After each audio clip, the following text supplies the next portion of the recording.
Meaning of dwelling place. Dwelling place. Dwelling place. Dwelling place.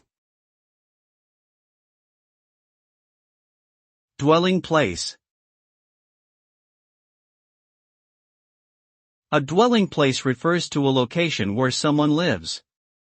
It can be any type of residence, such as a house, apartment, or even a mobile home.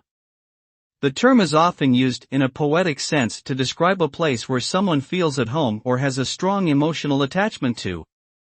A dwelling place can also refer to the concept of a home being a place where one is protected and safe.